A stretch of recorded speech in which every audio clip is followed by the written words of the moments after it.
Western psychology has been fixated on the idea of sexual energy being at the root of all creativity.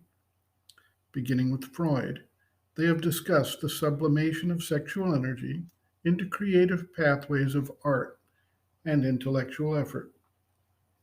The sexual energy stems from the root chakra and provides a powerful and basic force however it gets applied.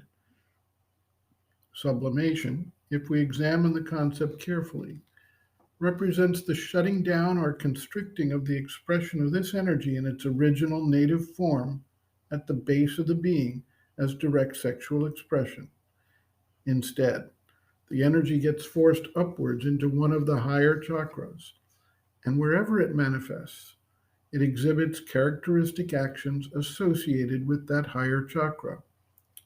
If it is able to be successively channeled all the way to the highest chakra, it can manifest spiritual force, converting physical sexual energy into spiritual energy.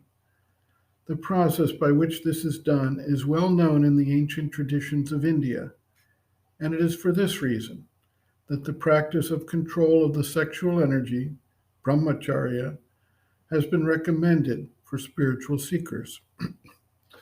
Free expression of the sexual energy at the root chakra can lead to a very rough and difficult result, as it can take over and preoccupy the being, radiate a force that is disturbing to others, and when unfulfilled, can lead to violence, rape, and deterioration of the entire atmosphere around the being who is radiating such a force in its native form. In societies where we see a large imbalance due to cultural habits or traditions between males and females, the combination of the sexual energy and high expression with a lack of societally sanctioned outlets leads to wars and violence against women in many cases. Sex does not differentiate between male and female in the ultimate sense, so there may also be a rise in homosexual expression and in homophobia that can result when there is a mismatch between the sexual energy and the ability to find a suitable and agreeable outlet for it in ordinary society.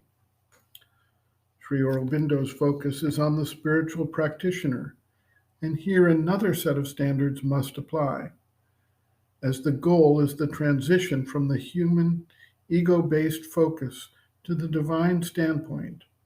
The free expression of the sexual energy is not generally helpful and needs to be channeled into the higher chakras and eventually to the highest, converting physical base energy into spiritual force.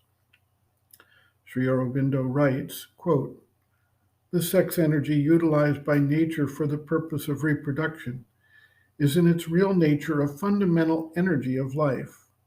It can be used not for the heightening, but for a certain intensification of the vital emotional life.